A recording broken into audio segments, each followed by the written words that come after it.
Baik, bismillahirrahmanirrahim. Assalamualaikum warahmatullahi wabarakatuh. Shalom, Om Swastiastu, Namo Buddhaya, dan salam kebajikan untuk kita semua. Selamat datang untuk teman-teman sekalian di acara National Debaters Connection 2021.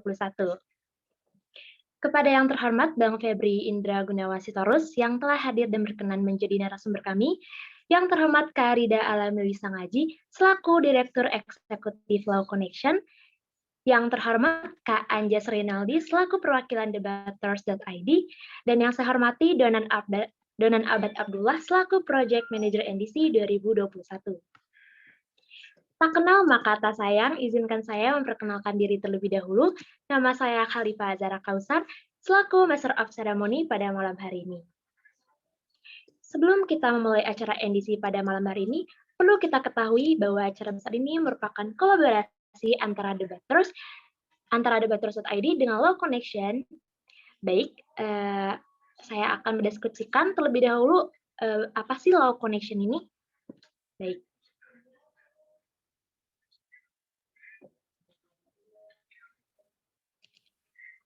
Oke. Law Connection merupakan komunitas non-profit yang terbentuk pada 28 Januari 2020. Komunitas ini berisikan mahasiswa Fakultas Hukum dan para pegiat hukum dari berbagai daerah di Indonesia. Kami bergerak di bidang pendidikan hukum melalui kreativitas dan inovasi yang berdampak bagi seluruh golongan masyarakat. Melalui gerakan yang terintegrasi dan sistematis, kami bertujuan mencetak sebanyak-banyaknya generasi muda hukum yang memiliki integritas, kualitas, dan keberanian kuat agar hukum kembali tegak dengan kokoh di Indonesia. Kita bisa lihat pre-event webinar-webinar, training series, dan sosial project-nya dari Law Connection. Wow, besar-besar sekali ya. Lalu untuk mencapai tujuan tersebut, salah satu skill yang harus dikuasai oleh generasi muda hukum adalah kemampuan untuk merebut hegemoni dalam ruang publik melalui narasi dan argumentasi yang kuat. Semakin banyak generasi muda yang cerdas dan kritis diharapkan dapat menekan tindakan represif yang seringkali menjadi pilihan penguasa untuk memaksakan suatu kebijakan. Berdasarkan pertimbangan di atas, Law Connection bekerjasama dengan debaters.id mengadakan kegiatan webinar series dengan tema National Debaters Connection 2021.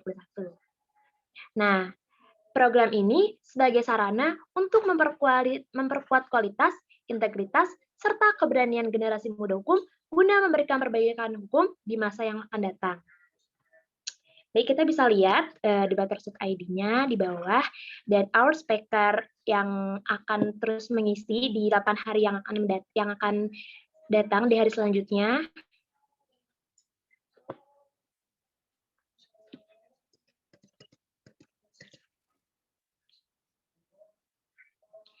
Oke, baik teman-teman.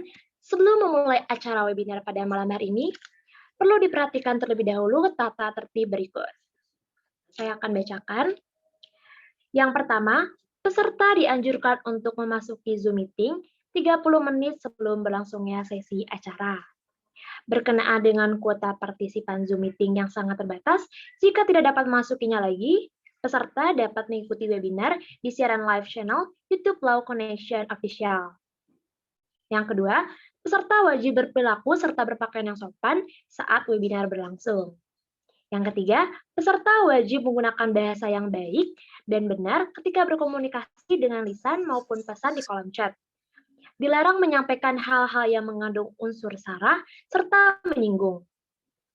Yang keempat, peserta wajib menggunakan mode mute atau mematikan mikrofon agar webinar berjalan dengan kondusif, kecuali bila memang diminta oleh pihak NDC maupun pembicara.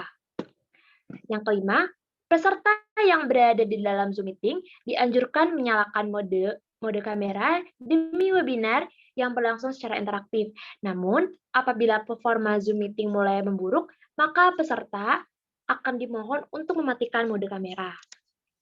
Yang keenam, peserta yang berada di dalam Zoom meeting wajib menggunakan nama asli pada display name. Yang ketujuh, peserta baik di Zoom meeting maupun YouTube dapat mengajukan pertanyaan untuk sesi tanya-jawab melalui link yang sudah di-briefing oleh moderator dan juga akan dibagikan di kolom chat pada pertengahan sesi acara. Yang kedelapan, Peserta wajib minimal mengikuti 6 sesi pada event ini untuk mendapatkan e-sertifikat. Nah, tetapi sangat dianjurkan untuk mengikuti semua sesi berturut-turut agar mendapatkan ilmu yang bermanfaat dari para pembicara yang ahli di bidangnya masing-masing. Dan yang 9, yang terakhir, dikarenakan jumlah peserta yang sangat banyak, proses pengiriman e-sertifikat yang awalnya hanya berjangka waktu paling lambat 14 hari, diperpanjang menjadi 30 hari, terhitung dari hari berakhirnya webinar National Debaters Connection 2021. Selanjutnya, akan kita tayangkan video dari profil NDC kepada operator, dipersilakan untuk segera ditayangkan.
Oke, baik. Keren sekali ya.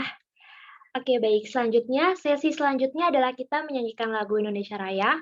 Dihimbau kembali kepada seluruh peserta untuk menghidupkan kamera sebagai tanda bersyukur kita kepada Allah Subhanahu wa Ta'ala yang telah memberkahi negara kesatuan Republik Indonesia ini. Baik, boleh di on cam semuanya.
Baiklah, tanpa membuang-buang waktu lagi, acara malam ini akan saya langsung take over kepada Maria Latifah sebagai moderator pada malam hari ini.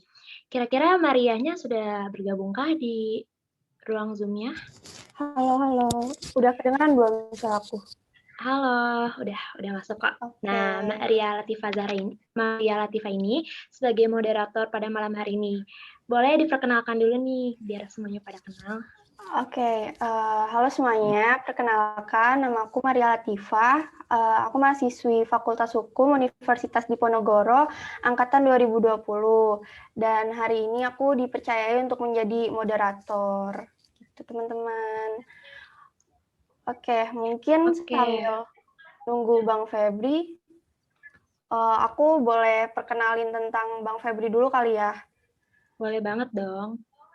Oke, jadi Kita Bang Febri ini merupakan seorang junior associate di Franz Girsang and Partner Law Firm nih teman-teman. Nah, beliau juga lulusan studi S1 Fakultas Hukum Universitas Sumatera Utara pada tahun 2020. Nah, Bang Febri ini juga menyelesaikan skripsinya hanya dalam rentang waktu yang sangat singkat nih teman-teman, yaitu cuma 1 bulan aja, keren banget kan? Nah, terus juga Bang Febri ini menyelesaikan studi S1-nya ini dengan waktu 3 tahun 10 bulan dan dengan indeks prestasi kumulatif atau IPK itu 3,88.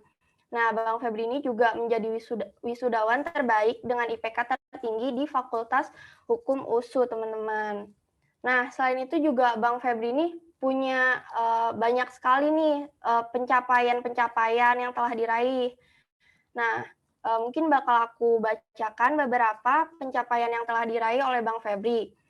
Di antaranya itu ada juara 1 debat konstitusi MPR RI nasional tahun 2019, juara 1 debat konstitusi MPR RI 2019 regional Sumatera Utara dan Kepulauan Riau, juara 1 kompetisi legal opinion Andalas Law Competition 3 Padang 2019, juara 1 debat hukum mahasiswa nasional Islamic Law Festival 2 di Universitas Islam Negeri Sumatera Utara. Terus juga ada juara 2 kompetisi peradilan semu Mahkamah Konstitusi RI 2019 tingkat regional di Surakarta, teman-teman. Luar biasa sekali kan pemateri kita pada malam hari ini. luar biasa sekali ya. Semoga dengan kita ikut acara webinar pada malam hari ini, setidaknya kita bisa belajar banyak dari beliau, sehingga kita mungkin bisa lebih dari beliau yang sudah sampai saat ini sangat sukses sekali ya dalam usia yang cukup muda. Semoga kita bisa lebih dari Bang Febri. Amin. Amin. Oke, bentar ya teman-teman. Udah ada yang nanya Bang aja Febri nih. lagi. Gimana, Iza? Udah ada yang nanya aja nih dari Kiki, katanya. Iya nih, udah masuk pertanyaan ya, padahal Bang Febrinya belum masuk gitu kan. Iya, oke aku mau nanya nih, di pandemi ini apalagi kita daring kan ya, daring, terus juga pasti di kuliahan belum boleh offline. Kamu di Undip kan? Nah, Iya, kesibukannya benar. apa aja sih selain kuliah atau kamu mungkin bisnis atau apa? Bisa tolong sharing nggak ke teman-teman Siap. semua? Ya, oke. Aku selain kuliah sih mungkin kayak lebih sibuk ke kepanitiaan dan ikut UKMF gitu sih, Zah. Gimana nih kalau kamu? Sama sih, aku juga baru ikut dari himpunan mahasiswa. Kebetulan aku kuliah di Uin Syarif Hidayatullah Jakarta semester 2. Kalau kamu semester 2 juga sama? Sama dong. Sama, berarti kita Iya, aku sama juga ya, satu angkatan. angkatan. Iya. Oke, semoga teman-teman semua juga di sini semangatnya sama kayak kita ya. Semangat belajar, walaupun di pandemi ini kita nggak ada halangan untuk sama-sama belajar. Benar banget. Ditunggu ya teman-teman, Bang Febrinya lagi ada sedikit trouble koneksinya, padahal katanya pakai WiFi gitu. Sebentar ya. Oke. Mungkin di sini juga dari beberapa banyak kalangan ya, nggak dari mahasiswa juga. Ada coba dari mana aja sih ini yang teman-teman yang para peserta NDC ini, boleh ya tolong chat di kolom chat dari mana aja nih asalnya, apakah mahasiswa semua atau mungkin ada yang masih sekolah atau gimana? Atau boleh nih, Zah, kita ajak salah satu peserta nih buat ngobrol-ngobrol, ditanyain langsung aja gitu. Oh iya, wah jauh-jauh banget ya dari Bekasi lumayan dekat, Padang, Bukit Tinggi, Tinggi. Banjarmasin, Sumatera Utara. Wah, keren-keren Luar banget nih. biasa ya. Luar biasa banget. Coba boleh deh kita panggil siapa ya? Kita kenalan. Boleh ya tolong on cam biar semakin hidup webinarnya. Wah, ada mahasiswa Ada Jakarta. mahasiswa UIN juga nih. Iya, Samarinda, Kalimantan Timur. Sekarang, sumpah, banyak banget. Pada jauh-jauh banget, pada semangat-semangat semoga ya. Oke, aku mau nanya Zuhrufi. Coba aku mau nanya dong. Halo Zuhrufi, Assalamualaikum. Salam. Gimana? Asalnya dari mana? Mungkin dari mahasiswa atau pelajar atau mungkin sudah bekerja? Boleh tolong kenalin. Ya, nama saya Surufi Akom Ramadan. Saya baru lulus kemarin, Mbak. Fresh grad. Oh, baru lulus kemarin, berarti maba juga ya, maba tahun ini. Maksudnya lulus kuliah fresh grad tuh. Oh, baru lulus kuliah, fresh graduate gitu. Terus kesibukannya apa aja selama pandemi? Terus motivasinya ikut NDC ini apa sih kira-kira? Itu, Mbak, apa namanya? Kesibukan saya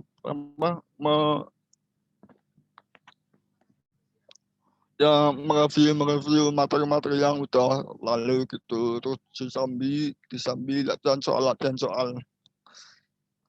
Soalnya kan saya kan lama-lama kerja, ya tahu sendiri lah pandemi gini. Bener banget ya. Terus motivasinya ikut NDC apa? Ya itu melatih skill saya, Mbak. Nambah skill itu. Nambah skill. Wah, luar biasa ya kawan-kawan. Oke, terima kasih Zuhrufi. Semoga semangat terus ya. Sama-sama, Mbak. Zahra, boleh nih mungkin kita tanya-tanya juga nih tentang teman-teman yang udah ngikutin acara NDC ini dari awal banget nih. Boleh nih minta diberikan feedback gitu. Iya, boleh banget nih. Siapa ya kira-kira? Sekarang Maria deh yang milih siapa yang kira-kira. Oke, aku pilih ya. Boleh nih, Lulu Mas Liha. Kayaknya dari kemarin aku juga lihat nih. Boleh banget nih. Gimana nih? Coba Lulu.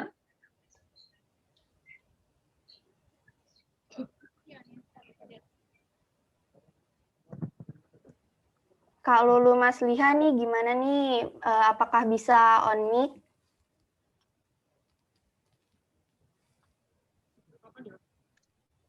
Halo. Halo Kak. Gimana nih Kak terkait feedback? Kakak kan kayaknya juga dari kemarin aku ngeliat nih, Kakak ikutin acaranya tuh. Gimana nih Kak? Pembicara siapa sih yang Kakak senengin banget gitu dari awal sampai tadi malam ini? Ya Kak, putus-putus suaranya. Suara aku masuk gak, Zah? Suaramu belum di-unmute. Bisa diulang Kak. Masuk. Ini kayaknya Bang Febrinya udah masuk ya? Oke, mungkin langsung mulai aja ya, Maria. Ya, oke Bang. Halo Bang Febri. Halo. Halo Bang. Oke Bang, mungkin boleh langsung aja kali ya Bang. Oh iya, sebelumnya gimana nih Mohon maaf ya kabarnya, teman-teman tadi. Iya, halo Bang. Oh ya, kabar baik. Kabar baik. Iya Bang. Oke, bagus. Suaranya terdengar jelas nggak? Terdengar Bang, Bang, kayak dijelasin dulu terkait materi apa sih yang mau Abang sampaikan pada malam hari ini? Oke, pertama selamat malam teman-teman semua. Mohon maaf tadi ada kendala teknis. Saya coba sudah mulai masuk itu sejak jam 7:20 gitu. Cuman dari tadi sedang menghubungkan gitu. Padahal kita coba tadi dari handphone bisa masuk gitu. Mungkin ada di device-nya mungkin ya gitu. Nah, dalam kesempatan ini teman-teman, pertama saya ingin mengucapkan kepada panitia Law Connection yang mengundang saya untuk berbagi lah mungkin ya, bukan untuk coaching lah, mungkin kurang tepat karena teman-teman di sini saya paham betul, sudah paham betul mengenai debat itu gitu. mungkin berbagi pengalaman aja mungkin gitu ya.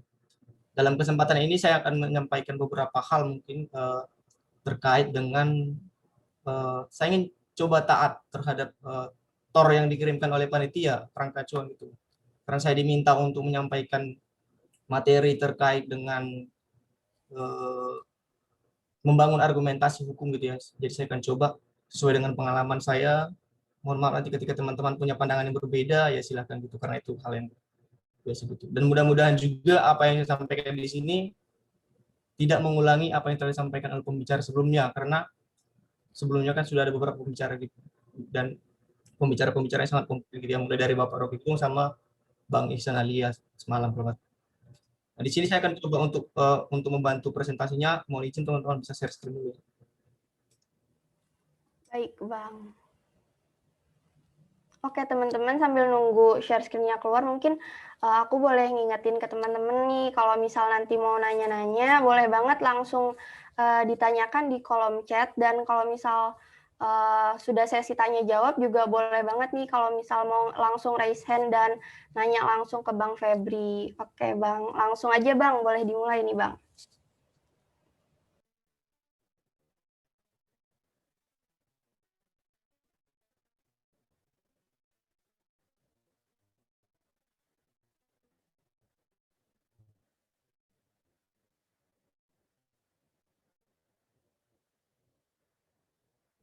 Halo. Halo, iya, Bang. Slide-nya udah kelihatan kan? Sudah, Bang. Sudah. Boleh langsung dimulai aja, Bang. Suara saya kedengaran nggak, teman? Kedengaran, Bang. Kedengaran. Oke. Oke, Bang. Mungkin share screen-nya hilang ya. Coba kita lihat Bang Febri-nya.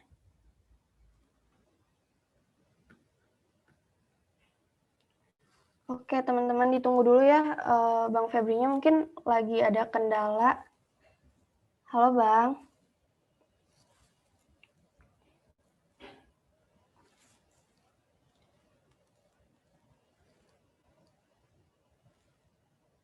Oke, Bang. Share screen-nya udah muncul lagi nih, Bang.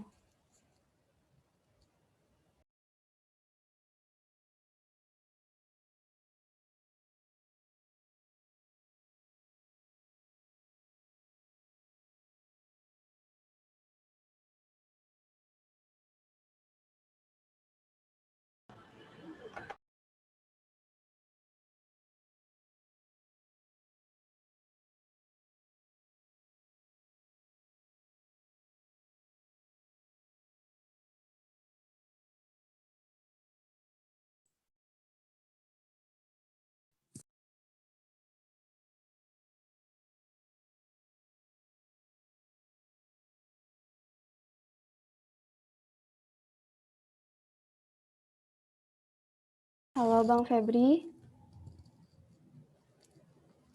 Suaranya masih di mute, Bang.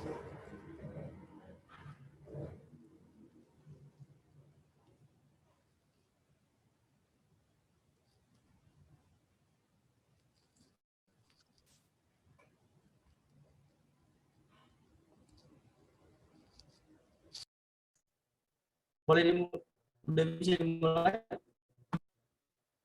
Iya, Bang. Bisa, Bang. Silakan, Bang.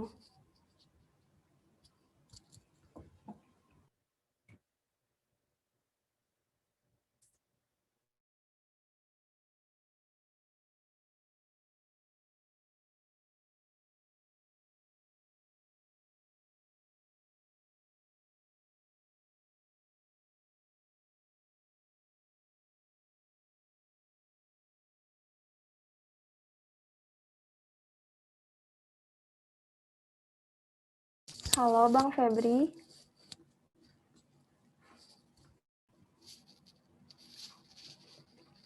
Oke, kayaknya Bang Febri-nya lagi ada kendala nih, teman-teman. Ditunggu dulu ya.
Oke nih teman-teman, Bang Febri udah masuk lagi sih di partisipan.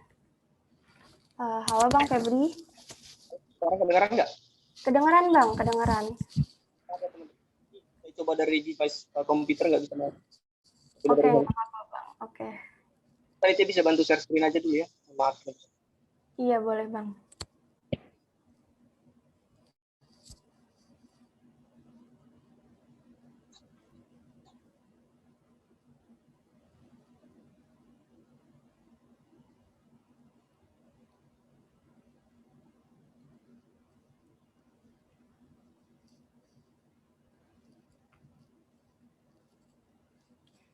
Iya Bang, udah ada Bang. Oke, boleh Iya dimulai Bang, langsung aja boleh. ya. Silakan Bang. Ya, selamat malam teman-teman. Izinkan saya untuk menyampaikan pemaparan materi saya. Materi saya yang sobat saya tampilkan di sini adalah argumentasi hukum. Mudah-mudahan materi saya ini bisa melengkapi apa yang telah disampaikan oleh pembicara sebelumnya gitu. Dalam rangkaian law connection yang diselenggarakan oleh teman-teman panitia gitu. Nah, mungkin bisa langsung next.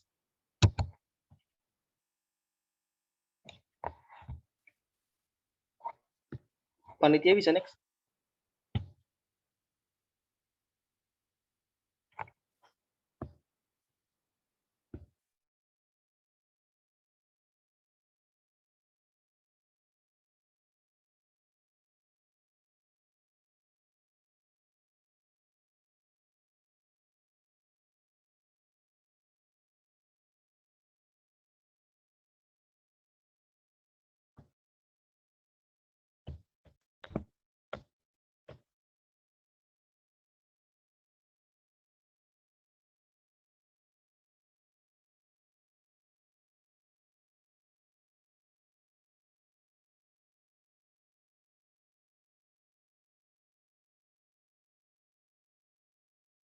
Enggak suara. Putus Bang. Halo Bang. Halo, kedengaran nggak? Iya kedengeran Bang, cuman tadi kayaknya nggak masuk Bang suaranya. Sekarang kedengaran nggak? Kedengeran Bang, kedengeran. Mungkin boleh nggak di share screen? Iya, boleh. Mungkin operator bisa minta tolong bantu untuk di-share screen kan ya? Nah. Boleh dilanjut, Bang.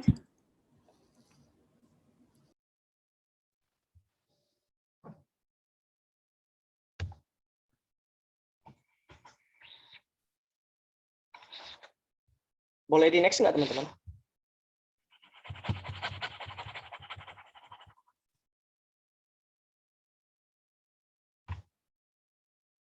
Oke, saya ingin memulai gini ya. Debat itu adalah seni komunikasi, seni meyakinkan, dan juga seni mengartikulasikan pikiran. Sebelumnya, saya takut nih, nggak kedengaran suaranya. Kedengaran nggak teman-teman? Kedengeran Bang suaranya. Sudah jelas. Saya ingin memulai gini. Debat itu adalah seni komunikasi, seni meyakinkan, dan juga seni mengartikulasikan pikiran. Kenapa disebut debat itu sebagai seni komunikasi? Karena inti dari debat itu adalah bagaimana cara menyampaikan argumentasi kita ataupun menyampaikan pokok pikiran kita sehingga orang lain bisa memahami. Jadi di sini terdapat dimensi seni komunikasi. Itu yang pertama. Yang kedua adalah bagaimana seni meyakinkan. Tujuan dari debat itu adalah bagaimana meyakinkan audiens, bagaimana meyakinkan lawan, atau meyakinkan siapapun yang mendengarkan gitu, atau bahkan dewan jurinya kalau dalam konteks kompetisi gitu ya. Nah, yang ketiga adalah seni itu mengartikulasikan pikiran. Salah satu kemampuan yang diperlukan dalam konteks debat itu adalah bagaimana cara kita untuk menerjemahkan apa yang ada dalam pikiran kita, itu dapat kita verbatifkan ataupun kita sampaikan melalui verbal kita, sehingga orang lain bisa memahami. Jadi kemampuan yang perlu dipahami itulah bagaimana mengartikulasikan pikiran, dan itu disampaikan dalam bentuk kata-kata, dan itu bisa diterima oleh orang lain. Jadi 3 hal pokok ini yang penting untuk dipahami pertama sebelum kita masuk ke dalam materi selanjutnya. Bisa di next teman-teman panitia?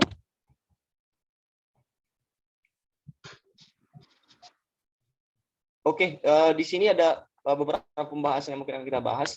Pertama, saya ingin menekankan bahwa ketika kita berbicara tentang debat hukum, maka debat hukum pertama harus kita pahami itulah ilmu hukum itu sui generis. Dia adalah ilmu yang sangat unik, berbeda dengan disiplin ilmu yang lain. Makanya oleh karena itu ketika teman-teman berdebat hukum, maka jangan samakan dengan debat sosial ataupun debat politik atau debat yang lain. Nanti kita akan bahas lagi. Materi yang kedua adalah bagaimana bangunan argumentasi hukum. Yang ketiga, bagaimana modal dasar berargumentasi hukum. Yang keempat itu bagaimana tahapan berargumentasi hukum. Yang kelima, referensi penyusunan argumentasi hukum. Dan yang terakhir itu bagaimana tips bedah mosi. Saya coba akan sampaikan materinya sesingkat-singkatnya ataupun bagaimana bisa teman-teman menangkapnya gitu. Karena sudah terlalu banyak waktu kita buang-buang tadi gitu ya, karena kendala teknis di device saya mungkin. Nah, selanjutnya yang pertama kita harus melihat debat hukum itu sui generis. Mungkin bisa di next teman-teman. Ilmu hukum itu ilmu yang unik sehingga kaidah-kaidah berpikir hukum itu berbeda dengan kaidah berpikir sosial, kaidah berpikir politik. Mungkin teman-teman sangat familiar dengan yang namanya debat, mungkin dilihat di televisi ya. Bahkan ada beberapa mungkin idola teman-teman yang tampil di televisi, bagaimana cara dia menyampaikan argumentasinya dengan sangat baik, mungkin bisa mungkin dengan sedikit bumbu-bumbu narasi-narasi yang memang agak provokatif. Dan itu memang berbeda ya ketika nanti teman-teman debat hukum itu bukan seperti itu. Gitu. Makanya kalau teman-teman melihat debat di televisi, politisi-politisi berdebat, maka itu bagian dari debatnya politik, debat politik gitu. Maka ketika kita bicara mengenai debat hukum itu tidak sama dengan debat sosial, tidak sama juga dengan debat politik. Debat politik itu kalau teman-teman melihat di televisi, itu debatnya yang separuh pembicaraan ataupun debat, separuhnya itu adalah show gitu, pertunjukan gitu. Ketika arahnya kepada pertunjukan, maka sebenarnya substansi yang ingin dielaborasi itu akan lebih terpinggirkan gitu. Ada beberapa mungkin teman-teman punya idola mungkin barangkali yang sering tampil di televisi. Namun perlu kita pahami ketika itu dibawakan dalam konteks debat hukum itu sangat berbeda gitu. Jadi tidak bisa dipaksakan apa yang dipergunakan debat di televisi, misalnya debat dengan menggunakan narasi-narasi yang sebenarnya itu agak provokatif. Nggak bisa. Dalam debat hukum itu tidak bisa. Karena ada kaidah-kaidah tertentu yang diperbolehkan dalam debat hukum itu. Misalnya ada meter, manner, and method. Mungkin teman-teman udah paham. Di komunitasnya masing-masing diajarkan itu. Apa itu meter, manner, and method gitu. Ketiga komponen itu sangat diperlukan gitu. Dan itulah yang menjadi komponen penilaian bagaimana cara untuk mengembangkan debat hukum itu. Itu yang pertama. Yang kedua, langsung masuk ke bangunan argumentasi hukum. Bagaimana sih sebenarnya bangunan argumentasi hukum yang baik itu? Saya menilai bahwa ketika kita ingin menyampaikan argumentasi hukum, maka ada 3 dasar argumentasi ataupun 3 dasar yang menjadi ya ataupun yang menjadikan suatu argumentasi itu menjadi kuat. Yang pertama, argumentasi hukum itu harus punya dasar filosofis. Yang kedua, dia harus punya dasar yuridis, dan yang ketiga, dia harus punya dasar sosiologis. Apa yang dimaksud dengan dasar filosofis? Dasar filosofis itu bicara mengenai makna dan hakikat. Apa sih sebenarnya makna dari mosinya? Apa hakikat dari mosinya? Kalau bicara mengenai dasar filosofis, maka itu bicara mengenai bagaimana rasio ataupun pandangan hidup dan bagaimana ide ataupun cita hukum yang dituangkan secara filsafatis. Kalau Bung Karno bilang itu filosofis Grundslag gitu. Filosofi Grundslag itu dilihat di mana? Ada 2 sumber. Kalau dalam konteks sistem hukum Indonesia, yang pertama itu di dalam sila-sila Pancasila 1-5, dan yang terakhir itu ada di pembukaan Undang-Undang Dasar. Jadi kalau kita mau dihadapkan satu mosi, maka untuk melihat ataupun menggali nilai-nilai filsafatisnya ataupun nilai-nilai filosofisnya, maka kita harus kembali ke Pancasila dan juga pembukaan Undang-Undang Dasar. Di pembukaan Undang-Undang Dasar itu jelas disebutkan bahwa di sana banyak hal yang bisa kita gali, bagaimana cita-cita luhur pendirian negara Republik Indonesia itu tercantum di sana, dan bagaimana kalau kita lihat sila-sila Pancasila, mulai dari ketuhanan sampai kepada keadilan sosial. Nah, itu semua itulah yang menjadi dasar-dasar filosofis argumentasi. Apakah cukup suatu argumentasi hukum itu berada pada tataran filosofis? Tidak cukup gitu. Karena ketika hanya bicara mengenai dasar filosofis, itu bicara pada tataran yang abstrak. Gitu. Sedangkan perdebatan itu butuh hal yang konkret. Gitu. Oleh karena itu kita harus masuk lebih dalam lagi, bagaimana sebenarnya membangun argumentasi hukum itu harus dikuatkan dengan dasar yuridis. Perlu saya tekankan bahwa ketika bicara mengenai dasar yuridis itu bukan hanya bicara mengenai yang namanya norma hukum positif. Makanya kalau kita melihat perdebatannya hanya debat pasal, ayat, dan seterusnya, itu debat yang membosankan gitu. Karena makna yuridis itu bukan hanya sebatas norma hukum positif. Lebih jauh kita harus mampu mengelaborasi dasar yuridis itu, bicara mengenai teori hukumnya apa, asas hukumnya apa, adagium hukumnya apa, doktrinnya apa, dan pendapat hukum ahlinya. Pendapat ahlinya apa gitu. Jadi dasar yuridis ini seperti teori, asas, adagium, doktrin, dan pendapat ahli inilah yang akan menunjang yang namanya argumentasi norma hukum positif kita. Apakah selesai ketika kita sudah pada tataran yuridis? Argumentasi hukum yang baik itu nggak bisa hanya berhenti pada tataran yuridis. Dia harus masuk lagi lebih jauh ke dalam tataran sosiologis. Sosiologis itu apa? Itu bicara mengenai fakta. Fakta ataupun data empirisnya apa? Bahasa yang paling mudah dipahaminya itu adalah dasar sosiologis itu adalah bagaimana mosi yang kita perdebatkan itu berkembang di masyarakat. Bagaimana masyarakat menerima, bagaimana data-data di masyarakat. Nah, inilah yang menjadi dasar yang paling terakhir menurut saya. Semua argumentasi filosofis, argumentasi yuridis, kalau tidak dikuatkan dengan argumentasi sosiologis ataupun fakta dan data, maka itu hanya argumentasi yang bisa dikatakan tidak memiliki jaminan ataupun tidak memiliki kualitas argumentasi yang teruji. Nah, sebaliknya, kalaulah contohnya suatu argumentasi itu sudah masuk dengan tataran sosiologis, di mana didukung oleh fakta, data, dan seterusnya, maka argumentasi itu akan sangat sempurna. Ada landasan filosofis yang menguatkan, landasan yuridisnya, dan ada landasan sosiologis. Inilah bangunan argumentasi, bangunan pokok argumentasi hukum yang harusnya bisa dikembangkan setiap orang yang ingin menjadi debater hukum itu. Dalam konteks ingin berdebat hukum, ataupun kompetisi, ataupun apapun itu, baik di pengadilan atau di apapun itu. Nah, ketiga hal inilah yang menjadi bangunan utama yang mungkin bisa teman-teman nanti ke depannya bisa perhatikan bagaimana cara membangun argumentasi filosofisnya, yuridisnya, dan juga sosiologisnya. Nah, selanjutnya, next teman-teman, model dasar berargumentasi hukum. Boleh di next, panitia.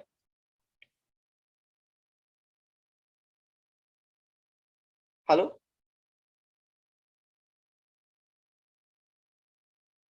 Oke, di sini saya coba buat, di mana-mana beberapa forum saya coba menyampaikan ini. Mungkin ada teman-teman yang udah mengikuti forum saya, mungkin sudah pernah saya sampaikan gitu.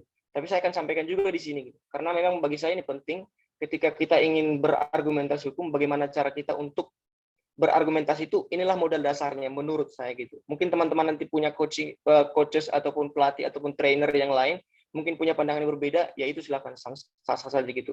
Bagi saya, ketika kita ingin berargumentasi hukum, maka keenam aspek ini yang paling penting diperhatikan gitu. Saya coba buat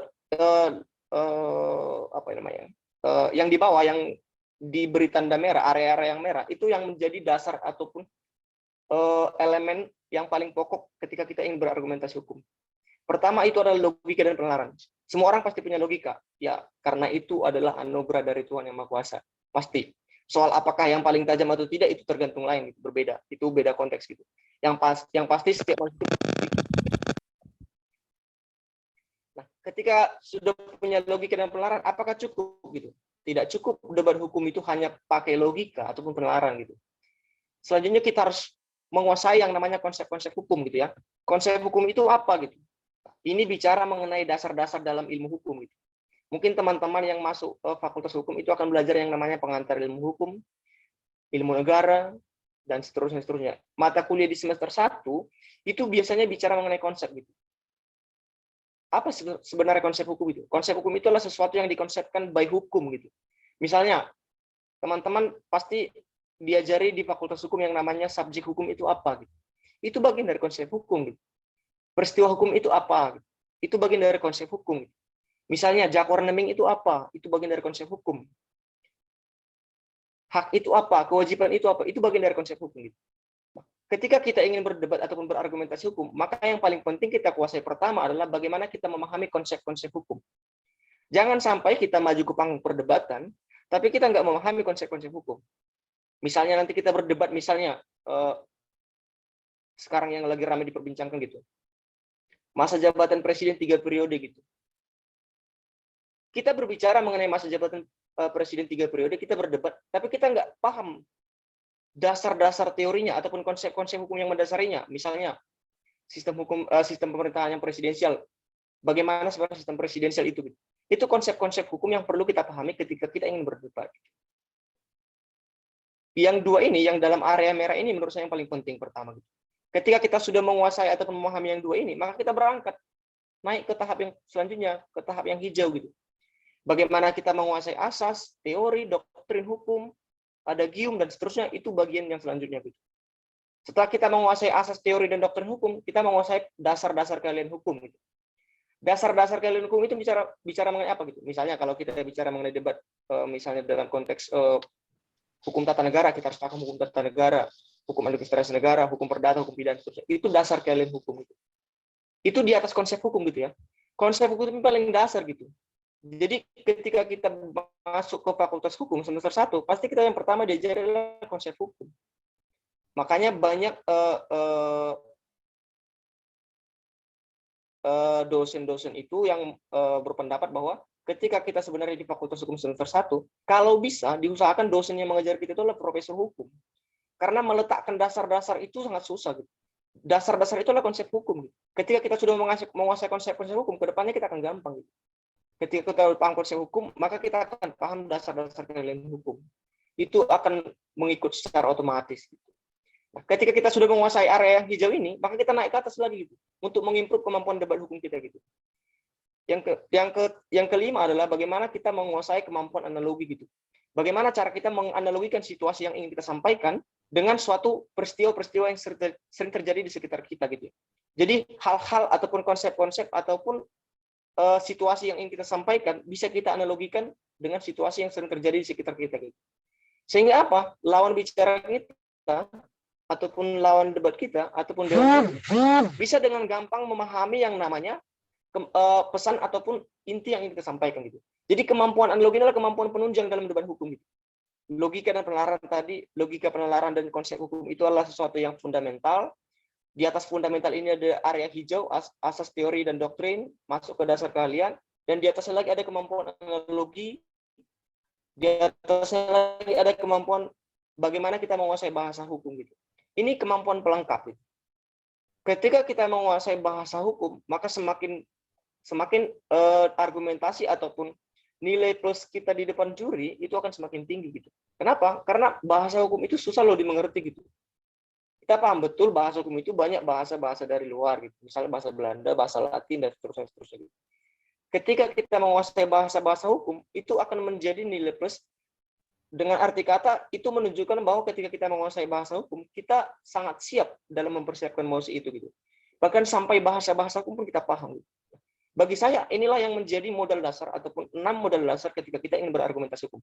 Mungkin bagi teman-teman yang masih baru masuk kuliah, mungkin yang tamu 2020 dan seterusnya, ini sangat penting dipahami ketika teman-teman ingin berargumentasi hukum. Kita masuk ke selanjutnya tahapan menyusun argumentasi hukum. Bagaimana tahapan menyusun argumentasi hukum? Itu yang pertama kita bicara mengenai standing position. Pastinya kalau kita berdebat, ini kita dibagi yang namanya standing position. Nggak bisa milih gitu. Kita harus siap untuk ditempatkan di standing position mana gitu.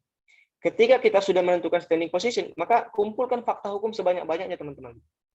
Bagi saya, kualitas argumentasi itu ditentukan dengan seberapa banyak ataupun seberapa banyak fakta yang kamu kuasai gitu. Kenapa? Karena fakta hukum ini akan menentukan output ataupun keluaran dari argumentasi kita gitu. Semakin sedikit fakta hukum yang kita kuasai, maka semakin jauhlah argumentasi kita dari kebenaran.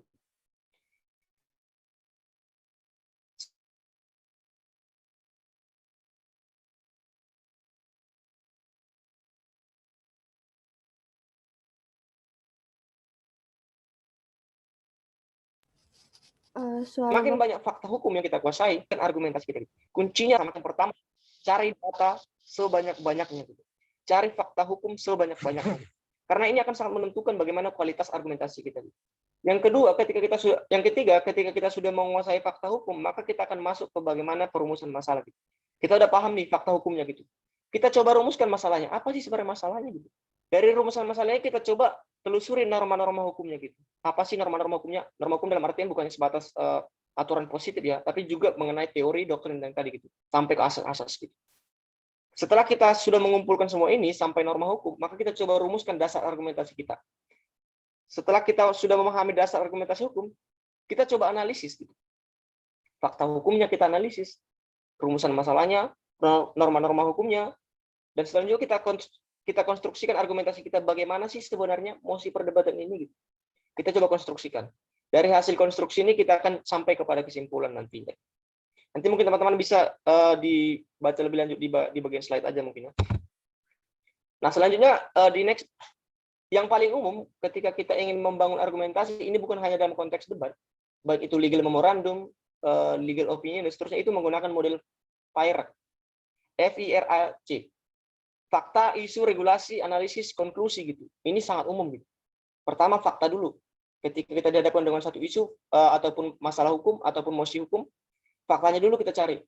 Setelah selesai fakta, kita coba rumuskan isunya apa, rumusan masalahnya sih apa gitu. Isu hukumnya apa gitu. Ketika kita sudah menemukan isu hukum yang dibuat dalam bentuk pertanyaan itu, kita masuk kepada yang namanya regulasi. Kita coba kumpulkan regulasi, kita riset sampai ke dalam-dalamnya gitu. Regulasi itu kalau bisa jangan sampai berhenti pada tahapan undang-undang, kalau bisa sampai kepada peraturan menteri atau bahkan peraturan dirjen dan seterusnya gitu.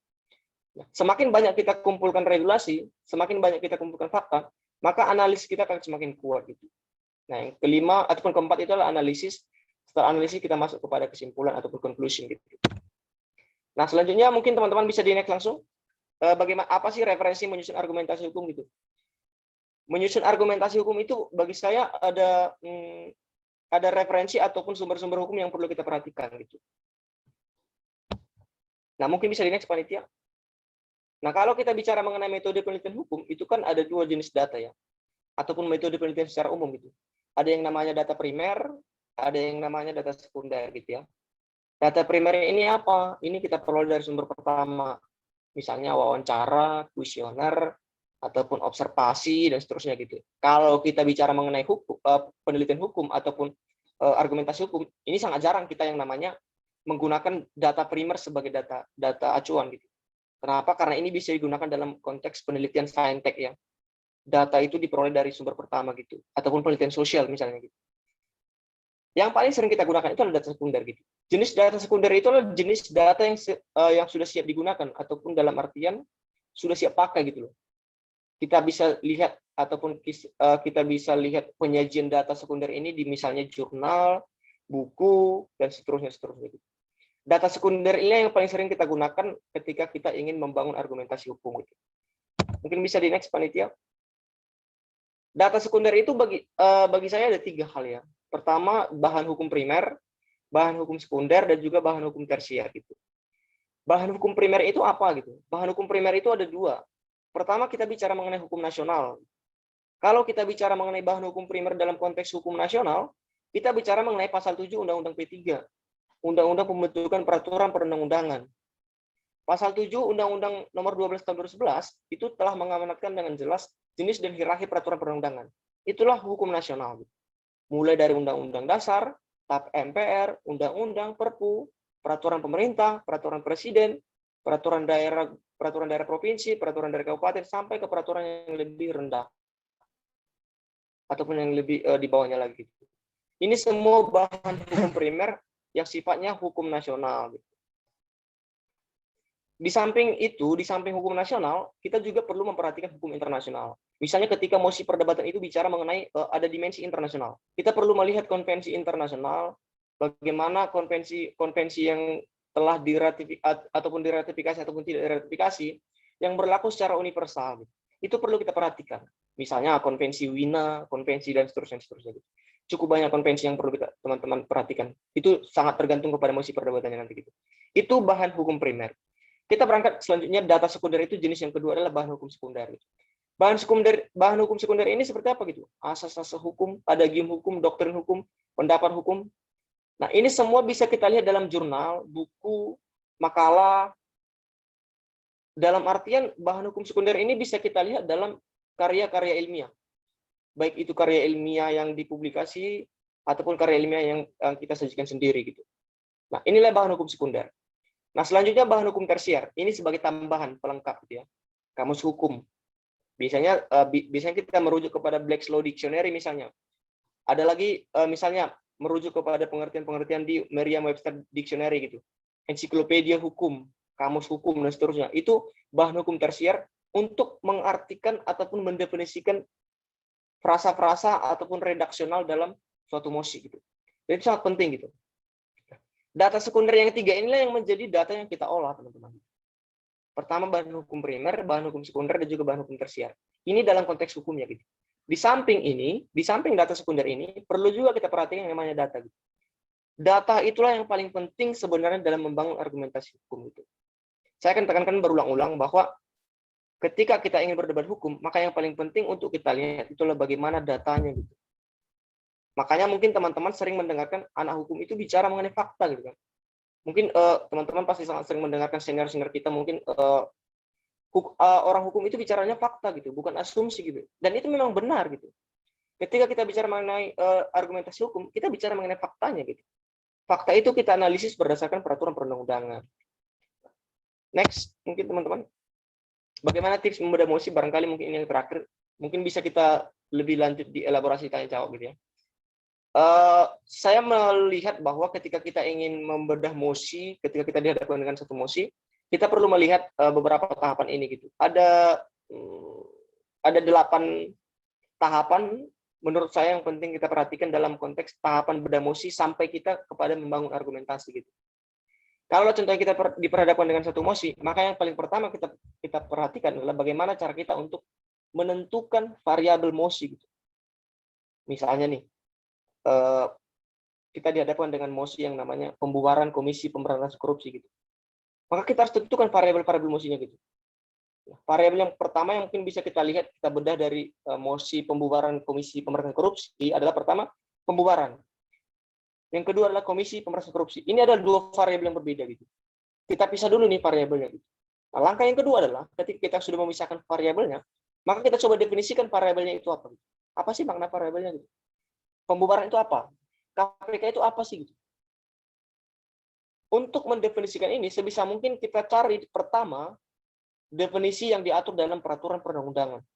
Kalau teman-teman melihat misalnya undang-undang, peraturan pemerintah, di bab pertama di ketentuan umum itu semua pengertian gitu. Sebisa mungkin setiap mosi yang diperhadapkan dengan kita untuk mendefinisikan variabel mosinya, yang pertama kita lihat adalah ketentuan peraturan perundang-undangan. Ada enggak ketentuan peraturan perundang-undangan yang mengatur ataupun yang mendefinisikan mosi ini gitu. Kalau ada, itu yang kita gunakan pertama gitu.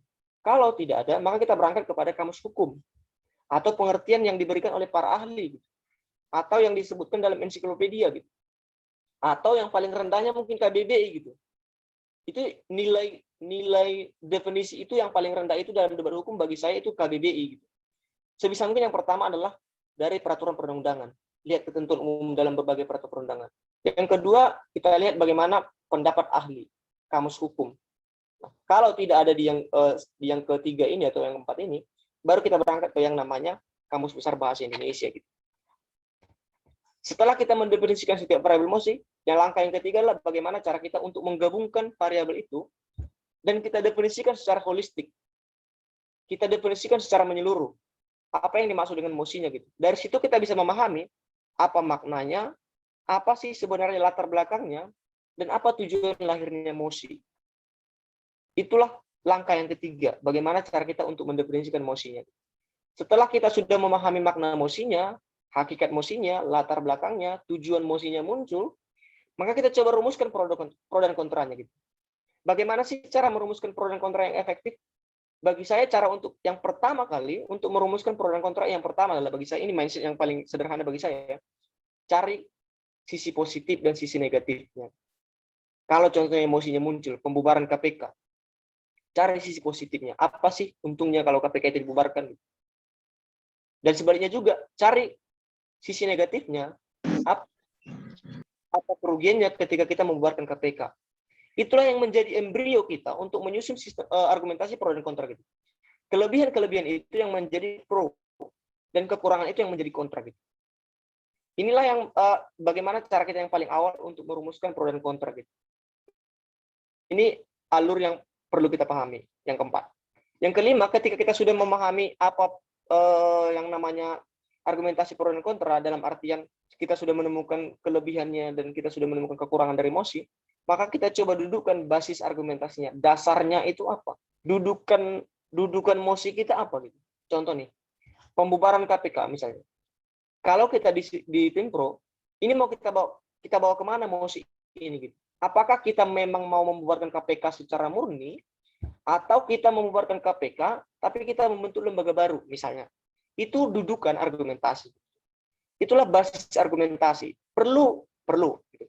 Karena basis argumentasi ini yang akan menentukan nanti arahnya argumentasi tim itu. Dan basis argumentasi harus diketahui oleh semua anggota tim. Baik pembicara 1, 2, dan 3, semua anggota tim harus punya kesepakatan ataupun kesepahaman dengan basis argumentasi. Misalnya nih, kalau tim saya berdebat, mosinya adalah pembubaran KPK misalnya, nah tim saya sudah sepakat bahwa arah ataupun dudukan yang kita bawa itulah bahwa kita ingin membubarkan KPK, tapi pembubarannya bukan sekarang misalnya. Pembubarannya itu kita tunggu 10 tahun ke depan gitu. Nah, itu mosi misalnya, itu dudukan argumentasi gitu ya. Meskipun lemah atau tidaknya itu persoalan lain. Itu bentuk dudukan argumentasi gitu. Nah, ketika kita sudah sepakat bahwa dudukan argumentasi kita adalah seperti yang telah disampaikan tadi, maka semua anggota tim harus sama gitu. Harus punya pemahaman yang sama terhadap dudukan ini gitu. Sehingga ketika kita nanti berdebat, kita nggak gampang diserang gitu. Seringkali kalau kita melihat beberapa debater ataupun tim, dudukan argumentasi ini nggak sama gitu. Sehingga ini jadi sasaran empuk bagi lawan untuk diinterupsi gitu. Nah, contohnya nih, bagi saya itu tipe debater yang suka mencari kesalahan yang paling sederhana, dan itu yang diulang-ulang gitu. Karena ini salah satu tips juga ya. Kalau lawan debat kita punya kesalahan ataupun misalnya saling menegasikan argumentasinya, saya sangat suka untuk memperkuat ataupun mengulang-ulang. Dalam artian bukan mengulang-ulang, dalam artian menekankan kepada dewan juri bahwa hal yang mendasar pun rekan-rekan kami ini gagal dewan juri yang terhormat gitu ya. Bahkan untuk dudukan argumentasi pun gagal gitu. Bagaimana mungkin kita bisa berdebat gitu. Ini sangat penting basis argumentasi ini gitu. Ketika tim kita sudah memahami yang namanya basis argumentasi, sudah punya dudukan, maka langkah yang selanjutnya itulah bagaimana menentukan argumentasi utama. Misalnya nih, mosinya tadi pembubaran KPK kan, kita tim pro gitu. Nah, ketika kita tim pro, maka kita coba rumuskan apa argumentasi utama kita gitu. Langsung buat dalam poin-poin gitu. Pertama, kita mendukung pembubaran KPK karena apa? Pertama, prinsip efektivitas. Misalnya, KPK makan banyak biaya, misalnya nih ya. Ini bukan argumentasi saya, tapi ini contoh gitu ya. KPK ini biaya operasionalnya banyak gitu. Yang kedua, KPK sekarang tebang pilih. Alat politik, misalnya. KPK sekarang ini nggak punya yang namanya independensi, misalnya ya. Nah, itu yang menjadi argumentasi utama itu dirumuskan dalam poin-poin gitu. Sehingga inilah argumentasi utamanya yang menjadi penuntun kita untuk pembicara selanjutnya. Nah, argumentasi utama ini biasa disampaikan oleh pembicara pertama gitu. Nah, pembicara 2 dan 3 itu hanya memperdalam argumentasi utama ini gitu, baik dari sisi yuridisnya maupun dari sisi sosiologis gitu. Nah, kalau kita sudah menemukan argumentasi utama, ini langkah yang ke-6, maka kita masuk langkah yang ke-7, ini yang paling penting. Riset gitu. Bagaimana cara kita untuk meriset itu? Semakin kita banyak waktu ataupun semakin dalam riset kita, maka semakin kayalah argumentasi kita. Ini perlu teman-teman camkan gitu ya. Kenapa? Kalau kita risetnya sangat hanya mungkin sebatas baca-baca berita di media mainstream, misalnya Detikcom, Kompas, mungkin ada isu kita cuma baca-baca doang, kita dengar pendapatnya Prof. Mahfud, langsung kita bawa gitu. Hanya itu doang riset kita. Maka jangan berharap nanti argumentasi kita argumentasi yang bagus gitu. Kalau bisa, kita riset sedalam-dalamnya gitu. Jangan hanya berpatokan kepada misalnya internet ya. Ini yang paling sering mungkin terjadi ya. Ada mosi, ketik di searching ataupun browsing, kita lihat pendapat ahli, itu yang kita bawa, itu udah hasil sebatas itu gitu. Nah, argumentasi yang seperti ini argumentasi yang sangat rapuh gitu. Nah, kalau bisa riset itu mendalam, contohnya kalau bisa pun argumentasi itu kita bawakan yang namanya argumentasi pembanding ataupun yang namanya komparasi dengan negara luar ataupun sistem negara hukum lainnya gitu. Ataupun bagaimana pendapat para ahli dari luar gitu. Jangan hanya sampai riset kita itu hanya pada sebatas media mainstream gitu. Riset, semakin kita punya waktu yang banyak untuk meriset, maka semakin banyak data yang kita temukan, maka semakin kuat argumentasi kita gitu. Nah, setelah itu semua selesai, kita sudah siap dengan argumentasi kita, maka langkah terakhir itu adalah bagaimana cara kita untuk merumuskan solusi. Solusi itu memang dibutuhkan dalam suatu debat ya. Nah, ini memang ada pro kontra juga ya. Apakah memang solusi itu perlu atau tidak gitu. Bagi saya memang solusi ini nggak wajib gitu ya. Solusi itu ketika dia dibutuhkan ketika mosi itu membutuhkan solusi gitu ya. Ada beberapa mosi yang sebenarnya nggak membutuhkan solusi gitu. Mungkin kita hanya perlu bertahan pada status quo misalnya. Itu nggak membutuhkan solusi gitu. Kalau contohnya yang kita perdebatkan itulah sesuatu yang sudah baik, ngapain kita kasih solusi kan gitu. Oleh karena itu bagi saya solusi itu dalam debat hukum itu tergantung kepada mosinya, based on mosi sebenarnya gitu. Namun kadang-kala kalau kita lihat dalam konteks penyelenggaraan debat hukum Indonesia, kadang bahkan penyelenggara itu ataupun panitia itu langsung buat nilai tersendiri solusinya gitu. Nah, bagi saya agak kontra dengan sistem yang kayak gini ya. Karena setiap mosi itu punya karakter ataupun punya tuntutannya masing-masing gitu. Ada mosi yang nggak membutuhkan solusi gitu. Kita hanya perlu bertahan pada status quo gitu. Dan ada memang yang membutuhkan solusi gitu. Nah, oleh karena itu nggak relevan ketika mosi ini atau solusi ini sebagai penilaian tersendiri gitu ya. Mungkin teman-teman nanti kalau menyelenggarakan lawfare mungkin bisa menjadi bahan pertimbangan gitu. Jangan mengeluarkan solusi sebagai komponen yang tersendiri ataupun terpisah. Masukkan aja solusi itu di bagian meter misalnya gitu. Itu kan bagian dari substansi argumentasi gitu. Kenapa nggak dimasukkan aja dalam meter gitu? Jangan dipisah gitu. Penting nggak solusi ini? Penting. Nah, kalau bisa pun solusi itu adalah terbarukan. Ada unsur novelty-nya teman-teman. Jadi ada sesuatu yang baru yang kita tawarkan gitu. Kalau memang mosinya menuntut ada solusi gitu. Usahakan ada mosi terbarukan. Jangan sampai mosinya itu setback ataupun balik kawal gitu. Misalnya kita berdebat misalnya mengenai demokrasi misalnya. Tapi kita tawarkan yang namanya konsep yang diajukan di masa Orde Lama yang sebenarnya udah terbukti nggak berhasil gitu. Nah, ini mosi-mosi yang demikian, mosi yang setback biasanya dewan jurinya nggak terlalu suka gitu ya. Dewan juri itu biasanya suka dengan solusi yang ditawarkan itu yang terbarukan, visioner, futuristik ke depan gitu. Nah, mungkin itu sekilas pemaparan dari saya teman-teman. Mohon maaf mungkin dari cara penyampaiannya agak terlalu cepat karena mungkin ada juga yang mau saya kerjakan sebenarnya gitu. Karena mohon maaf sekali karena tadi masuknya juga sudah agak terlambat gitu ya. Murni ini kesalahan dari saya mohon maaf kepada panitia juga teman-teman sekalian gitu. Oke, Kembali dulu ke moderator. Oke, Bang. Mungkin kita bisa langsung aja kali ya, Bang, karena mengingat waktu Abang juga sedikit terburu-buru gitu. Nah, ini juga sebelumnya udah ada nih, Bang, pertanyaan sebelum Abang masuk juga nih.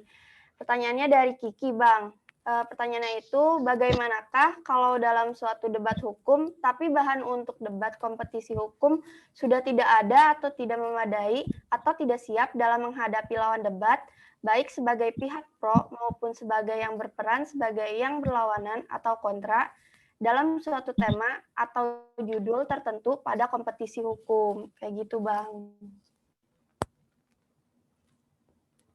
Oke, bisa langsung dijawab nih? Boleh, Bang. Silakan, Bang. Sebenarnya saya selalu menekankan di forum manapun yang namanya ketika kita kompetisi, salah satu faktor penentu adalah bagaimana persiapan kita gitu ya. Dan ini berkaitan dengan yang namanya bagaimana metode ataupun meter ataupun manner kita nantinya gitu. Semakin kita punya banyak waktu untuk persiapan, maka semakin banyak pula nanti bagaimana ketika suatu tim itu nggak siap dengan argumentasinya gitu. Sederhana aja sebenarnya, kalau kita mau berdebat ya jangan sampai kita mempermalukan diri sendiri gitu ya. Karena panggung perdebatan itu kan biasanya ya kalau kita nih antar universitas, mungkin saya berhadapan dengan universitas lain gitu ya. Saya kan bawa nama universitas saya ataupun nama tim saya gitu. Maka sebisa mungkin sebelum kita berdebat kita harus siap. Itu harga mati, nggak bisa ditawar gitu. Persiapan itu adalah sesuatu yang utama gitu. Makanya bagi saya ketika kita berdebat hukum maka sebisa mungkin riset itu mendalam gitu. Makanya saya adalah salah satu orang ataupun salah satu yang nggak sepakat dengan sistem debat yang mosinya itu impromptu gitu. Mungkin teman-teman banyak yang mengikuti itu gitu ya. Misalnya debat bahasa, debat sosial, debat politik gitu. Mosinya impromptu gitu. Saya selalu perhatikan beberapa debat, itu jatuhnya adalah debat kusir gitu. Bagaimana mungkin kita dihadapkan dengan satu mosi 15 menit tanpa alat komunikasi, kita dipaksa untuk menyusun argumentasi gitu. Mungkin logikanya jalan gitu ya. Iya, jalan logikanya gitu. Tapi apakah semua orang bisa menghafal data-data yang berkaitan dengan mosi itu gitu? Ketika kita diperhadapkan dengan sistem debat hukum yang impromptu mosinya, maka bagi saya itu hanya debat yang dalam artian ini bukan dalam rangka untuk merendahkan debat sosial atau debat politik ya, dalam artian dengan model impromptu, tapi bagi saya itu nggak menuntut kita untuk mengeluarkan data-data yang sebanyak mungkin gitu. Bahkan profesor hukum pun, profesor apapun, kalau dihadapkan dengan satu isu hanya 15 menit, dia nggak akan bisa elaborasi lebih lanjut gitu. kecuali memang dia expert di bidang itu gitu. Bahkan ketika dia expert sekalipun, dia butuh persiapan gitu. Maka bagi saya debat hukum itu memang yang paling ideal gitu ya. Kalau kita mungkin teman-teman dari universitas lain mungkin pasti paham betul. Kalau debat hukum itu biasanya 10 mosi, 30 hari, artinya satu mosi kita punya kesempatan 3 hari untuk riset gitu ya. Waktu 3 hari bagi saya cukup gitu. Nah, berbeda dengan kalau contohnya debat impromptu hanya 15 menit meskipun dikasih kisi-kisi mosinya, tapi bagi saya 15 menit itu sangat-sangat tidak cukup untuk merumuskan suatu argumentasi gitu. Mungkin logikanya jalan iya. Apakah debat itu hanya sebatas debat logika? Enggak juga kan? Kita butuh data dalam berdebat gitu. Karena core dari debat itu adalah data gitu. Bagaimana kita mempermainkan data itu sendiri gitu. Nah, kembali ke pertanyaan tadi, bagaimana kalau nggak siap? Bagi saya persiapan itu harga mati, nggak bisa ditawar. Mungkin itu, moderator kembali. Oke, ini Kiki mungkin bisa menjawab ya pertanyaannya. Mungkin kita bisa langsung nih Bang, next dari Malu Vakum nih mau bertanya. Boleh langsung on mic aja nih. Ya, terima kasih Kakak moderator. Sebelumnya suara saya jelas nggak? Jelas. Mohon maaf nggak bisa nyalakan kamera karena sambilan kerja dulu juga nih. Nah, ini aku mau bertanya nih sama Bang Febri. Dalam membangun argumentasi hukum itu, tentunya argumentasi hukum nanti akan kita sampaikan kan. Nah, dalam penyampaian itu, menurut Abang, apakah kemampuan berbicara yang baik atau kemampuan meyakinkan dewan juri yang perlu kita istilahnya kuasai lebih, kemampuan meyakinkan atau kemampuan cara kita berbicara gitu. Karena beberapa debat yang saya lihat di YouTube, ada kalanya debater itu dia itu asbun gitu, tapi dia itu menang karena cara dia meyakinkan juri itu bagus lah gitu. Nah, itu yang pertama. Yang kedua, tadi kan juga disampaikan bahwasannya debat hukum itu biasanya itu menggunakan bahan hukum sekunder ya, artinya dapat dari jurnal, buku, dan lain sebagainya. Tapi kan beberapa debat hukum juga itu menggunakan isu-isu terkini, di mana isu-isu terkini bisa saja bahan hukumnya itu sedikit lah, otomatis kita harus turun ke lapangan. Nah, Abang sendiri dalam membangun argumentasi hukum, pernah nggak menggunakan data-data primer gitu, bahan hukum primer maksudnya, dalam debat? Mungkin itu aja, Bang. Terima kasih. Oke, langsung dijawab boleh, moderator? Iya, boleh Bang. Silakan Bang. Terima kasih, Bro Maruli. Pertanyaannya, pertama tadi masalah apakah yang diperlukan itu seni komunikasi atau seni meyakinkan gitu. Nah, makanya di awal saya sampaikan bahwa debat itu seni komunikasi, seni meyakinkan, dan juga seni mengartikulasi pikiran. Nah, keduanya ini nggak bisa dipisah bagi saya gitu. Karena seni berkomunikasi itu adalah bagian dari meyakinkan gitu. Kalau kita punya kemampuan berkomunikasi yang baik, maka itu menunjang bagaimana cara kita untuk meyakinkan gitu. Jadi kedua hal itu nggak bisa dipisah menurut saya gitu.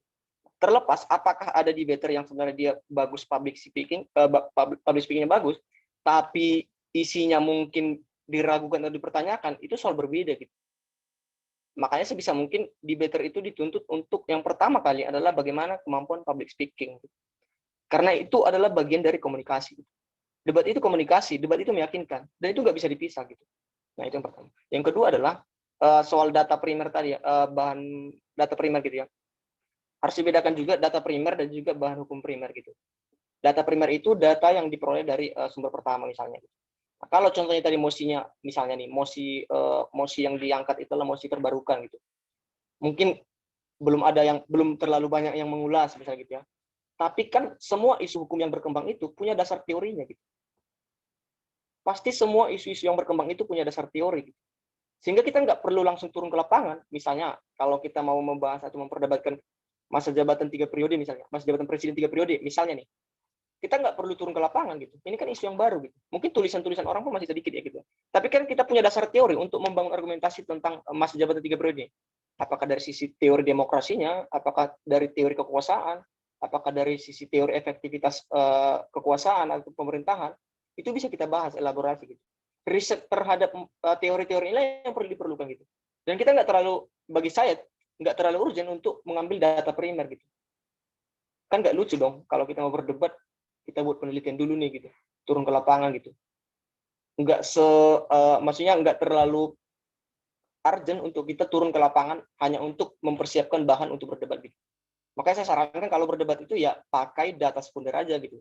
Data sekunder itu kalau dalam konteks penelitian hukum itu ada 3, bahan hukum primer yang tadi saya sampaikan, bahan hukum sekunder dan bahan hukum tersier gitu. Bahan hukum primer ini apa? Misalnya yang tadi hukum nasional dan hukum internasional. Hukum nasional itu ada dalam Undang-Undang 12/2011, pasal 7 Undang-Undang P3 dari Undang-Undang Dasar sampai ke peraturan daerah. Hukum internasional misalnya konvensi dan seterusnya. Itulah bahan hukum primernya gitu. Ketentuan peraturan perundangan punya dasar otoritatif, ada badan yang membuat gitu loh. Itulah bahan hukum primernya gitu. Kalau bahan hukum sekunder itu bicara mengenai analisis data dan dia sudah siap pakai gitu. Dan itu bisa kita temukan di jurnal seterusnya gitu. Kalau contohnya isunya masih baru, kita nggak harus dipaksakan untuk mencari tulisan-tulisan terbarukan, tapi cari teori-teori yang berkaitan dengan itu. Bagi saya sangat punya pandangan bahwa ketika ada suatu isu hukum tertentu yang terbarukan, maka dia harus selalu punya landasan ataupun dasar teorinya gitu. Isu hukum apapun itu pasti punya dasar teori gitu. Nggak mungkin ada suatu isu hukum nggak punya dasar teori. Dan kalau contohnya kita mau cari data, bagaimana cara kita untuk mencari data? Kita bisa bandingkan, kita bisa komparasi dengan negara, bagaimana perkembangannya di negara luar, bagaimana keberhasilannya di negara luar, itu bisa kita semua kita pakai gitu. Dan itu kita nggak harus perlu turun ke lapangan gitu. Kita coba cari di jurnal, baik itu jurnal nasional ataupun jurnal internasional misalnya. Gitu. Mungkin itu untuk menjawab kembali ke moderator. Oke, mungkin teman-teman dari Malvakum bisa menjawab ya pertanyaannya. Dan mungkin bisa lanjut lagi. Ada Lutfiana Aishi, mungkin boleh on mic kali ya biar bisa nanya langsung ke Bang Febri.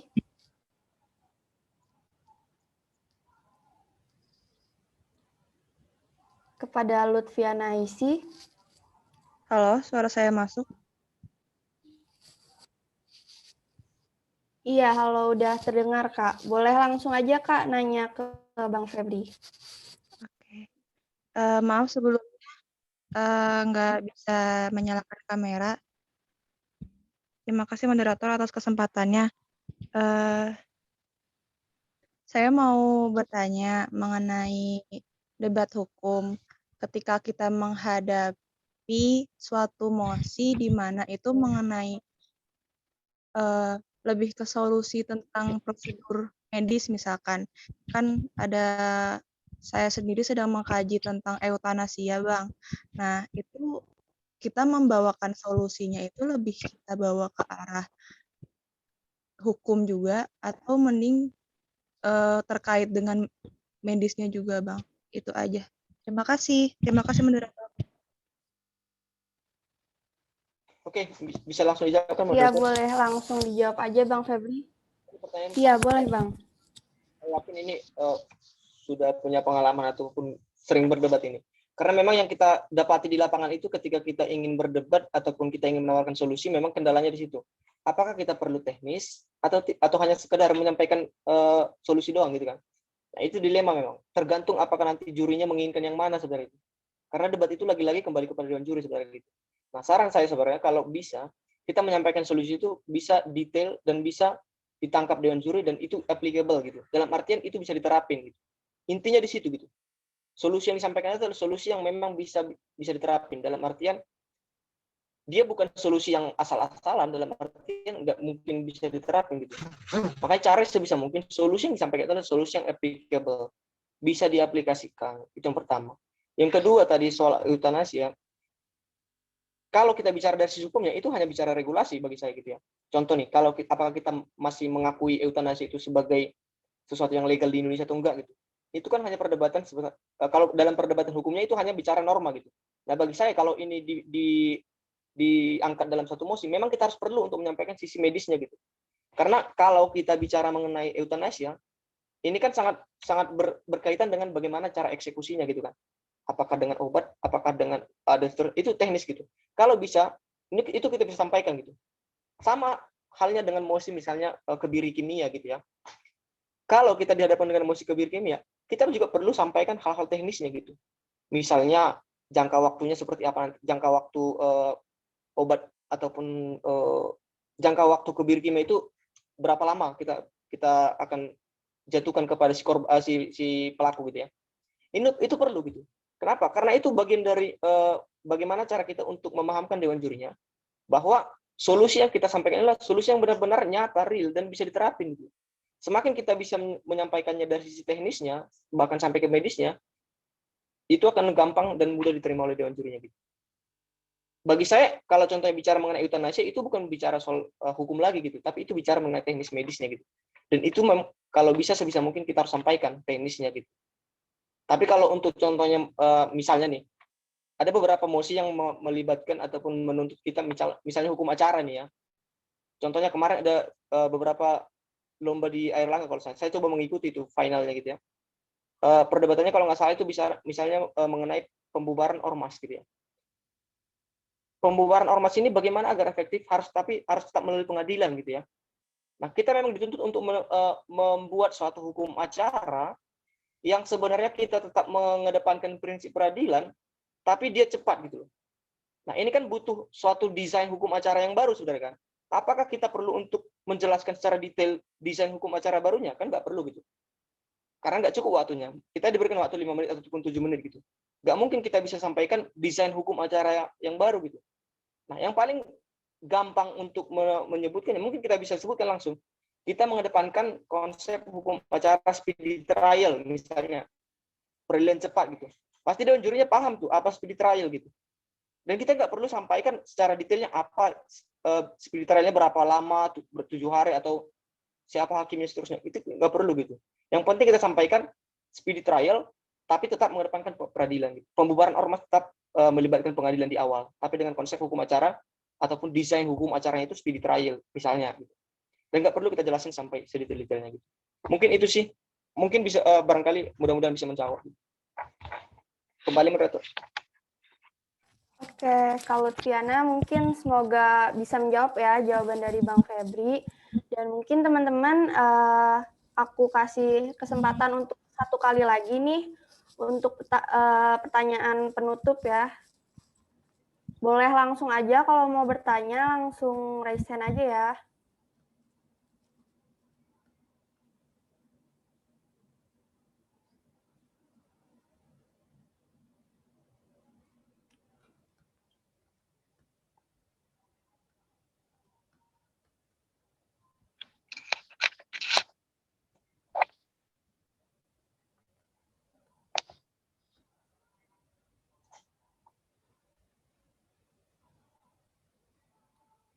Oke, ada pertanyaan dari Catur Agil Pamungkas. Mungkin boleh langsung aja nih Catur ditanyakan kepada Bang Febri. Boleh on mic? Selamat malam sebelumnya. Mohon maaf saya nggak bisa menyalakan kamera. Tapi begini Bang, saya mau nanya terkait dengan teknis dari debat itu sendiri. Terkait dengan perihal interupsi. Apakah dalam hal ini tuh dari Bang Febri itu ada tips and trick terkait interupsi? Misalkan dalam hal ini kita akan lebih mengedepankan masalah momentum, atau dalam hal ini itu kita buat tempo untuk interupsi seperti itu. Misalkan seperti kita di pro dan lawan kita di kontra, kan kemudian kan kita kan sebenarnya kan tahu misalkan dari dua belah pihak antara pro dan kontra, apakah kemudian kita itu memasukkan interupsi jika mereka ingin mengeluarkan argumentasi andalan dari mereka, atau dalam hal ini tuh kita itu langsung momentum saja, misalkan mereka membuat kesalahan langsung kita interupsi. Terus juga mungkin itu dulu Bang yang bisa saya tanyakan. Yang satu lupa. Boleh langsung dijawab aja Bang. Pertanyaannya bagus ya, jadi sangat-sangat teknis dan memang benar-benar apa yang kita hadapi di lapangan juga gitu ya. Memang ini satu isu yang krusial juga. Bagaimana sih sebenarnya dapat untuk menyampaikan argumentasi itu gitu ya. Interupsi, sorry. Memang kadang-kala ada beberapa debater yang nakal sebenarnya gitu ya. Dia lawan debat itu menyampaikan argumentasinya, tapi sebenarnya dia nggak punya kesalahan, tapi dia coba interupsi itu hanya sebagai pengganggu dalam artian gitu ya. Hanya untuk mengganggu konsentrasinya gitu. Dan itu sah-sah aja sebenarnya gitu. Karena itu bagian dari trik sebenarnya, trik untuk mengganggu lawan gitu. Nah, bahkan ada beberapa tips ataupun trik yang pernah yang coba dimainkan beberapa debater. Misalnya nih, sebenarnya kesalahannya itu ada di awal gitu kan. Tapi dia tunggu nih, ada argumentasi baru gitu. Tapi udah masuk argumentasi baru, diinterupsi argumentasi yang tadi gitu, yang di awal gitu. Kan dia harus balik lagi nih, mau jawab yang tadi kan gitu. Dalam artian dia penyampaian argumentasi lain itu jadi buyar gitu kan. Itu bagian dari tips gitu. Dan itu beberapa kali banyak yang menerapkan seperti itu. Dan itu sah-sah aja sih. Kalau contohnya, itu contoh tips yang pertama. Yang kedua, misalnya nih, sebenarnya dia nggak punya kesalahan, diinterupsi, dan interupsinya sebenarnya nggak berkaitan dengan emosinya gitu. Kalau kita nggak jeli, kita yang diinterupsi, maka kita bisa buyar konsentrasinya gitu. Nah, sebisa mungkin memang kalau kita menghadapi debater yang suka untuk mengganggu konsentrasi itu, tapi interupsinya itu sebenarnya nggak berkaitan dengan emosi, atau nggak berkaitan dengan substansi yang kita sampaikan, itu bisa kita manage dengan bagaimana cara kita untuk, pertama, kita tolak, ataupun kita tahan argumentasinya, ataupun interupsinya, atau yang kedua, mungkin bisa kita langsung tegaskan bahwa interupsi yang disampaikan itu nggak berkaitan dengan emosi yang diperdebatkan gitu. Jadi itu menjadi nilai plus juga bagi kita kalau kita bisa mengcounter balik interupsi yang disampaikan gitu. Kalau memang kita benar-benar memahami interupsinya gitu ya. Nah, memang ada beberapa juga nih etika interupsi itu memang sebenarnya kalau bisa memang harus interupsi itu kan disampaikan kalau bisa dijeda ya. Sebisa mungkin dijeda disampaikan gitu. Poinnya sudah sampai, jeda baru sampaikan interupsi gitu. Namun kalau contohnya kita nunggu-nunggu demikian kan kita nggak akan bisa interupsi dong gitu kan. Makanya kadang-kala di tengah pun argumentasinya kita interupsi aja langsung gitu. Untung-untung juga mengganggu konsentrasi dia kan gitu. Kalau konsentrasi dia hancur, dalam artian kita bisa nilai mereka kan semakin turun kan gitu. Nah, saran saya sebenarnya kalau kita mau interupsi, ya kita harus perhatikan juga etika. Kalau contohnya pertama ditahan ataupun ditolak, ya kita tunggu sampai jeda gitu. Jangan kita interupsi terus gitu. Kadang ada beberapa gitu. Kalau contohnya ditolak, tahan rekanku gitu ya. Diinterupsi lagi nih gitu. Nah itu jadi bisa jadi nilai yang buruk bagi kita di mata dewan juri. Seolah-olah kita nggak punya etika dalam menginterupsi gitu. Nah kita coba tunggu sampai dia jeda untuk menyampaikan argumentasi baru kita interupsi gitu. Nah itu sih menurutku mungkin mudah-mudahan bisa menjawab. Kembali moderator. Oke, mungkin bisa menjawab ya dari jawaban Bang Febri tadi, Catur. Dan mungkin ini sebagai pertanyaan penutup kali ya Bang, karena juga Abang juga mungkin punya kesibukan lain gitu. Dan mungkin bisa langsung diakhiri aja. Sebelum mengakhiri acara pada malam hari ini, aku ingin berterima kasih sekali kepada Bang Febri yang telah menyempatkan waktunya untuk hadir di acara NDC pada malam hari ini. Dan terima kasih atas materi yang telah disampaikan, serta jawaban-jawaban yang telah diberikan. Tak lupa juga aku ingin berterima kasih nih sama teman-teman atas antusiasme dan partisipasi pada malam hari ini. Aku Maria Latifah, pamit undur diri. Sekali lagi, terima kasih dan mohon maaf apabila ada salah-salah kata. Selanjutnya aku kembalikan ke Zahra selaku MC kita pada malam hari ini. Terima kasih. Boleh nggak sedikit tambahan mungkin? Boleh Bang, boleh. Pertama gini, saya benar-benar minta maaf sama panitia gitu ya, karena memang ini di luar kendali saya gitu. Saya tadi sebenarnya udah siap-siap, bahkan setengah jam, karena saya sangat antusias dengan acara ini gitu ya. Saya siap-siap setengah jam sebelum tapi saya sudah persiapkan semua, tapi device-nya nggak bisa masuk dari tadi gitu ya. Dan ini coba saya masuk dari handphone gitu ya, dan ini nggak bisa maksimal gitu. Saya mohon maaf kepada teman-teman panitia dan juga teman-teman yang peserta, kalau mungkin penyampaian nggak bisa maksimal gitu. Nah, kalau teman-teman punya pertanyaan, mungkin bisa dihubungi secara privat aja langsung gitu ya. Hitung-hitungan untuk membalas mungkin ketidakmaksimalan dalam kesempatan ini gitu. Nah, mungkin saya ingin berterima kasih juga kepada panitia, mungkin atas kesempatan yang diberikan ini kita bisa menjalin silaturahmi gitu ya. Jadi kedepannya semoga kita akan tetap masih bisa menjalin silaturahmi gitu. Mungkin itu dari saya. Makasih panitia, makasih buat peserta semua ya. Sukses untuk kita. Baik Bang, sama-sama. Oke baik. Mungkin sebelum kita tutup acara webinar pada malam ini, kita akan foto bersama dulu ya Bang. Sebagai kenang-kenangan. Boleh para pesertanya dihidupkan kameranya.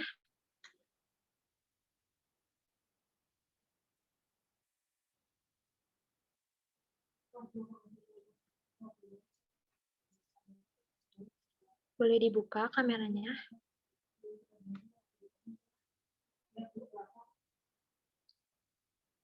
Oke, baik. Bang Robinya, Bang Febrinya masih adakah di dalam ruang Zoom? Masih. Bang. Oke. Baik. Operator, bisa langsung dimulai? Oke. 1, 2. Oke, sekali lagi ya. 1, 2. Yuk. Baik. Karena sesi foto bersama telah selesai, maka sudah selesai pula acara webinar pada malam hari ini dengan tema membangun argumentasi yang kokoh atau case building. Sekali lagi saya ucapkan terima kasih banyak kepada Bang Febri Indra Gunawan Sitorus karena sudah berkenan untuk mengisi webinar pada malam hari ini, dan saya ucapkan terima kasih juga kepada seluruh peserta baik yang dalam meeting room maupun yang melihat melalui kanal YouTube. Terima kasih kami ucapkan, dan kami juga mohon maaf apabila ada kesalahan teknis ataupun ada perkataan yang kurang berkenan. Mungkin itu saja yang dapat saya sampaikan, kurang lebihnya mohon dimaafkan. Wassalamualaikum warahmatullahi wabarakatuh.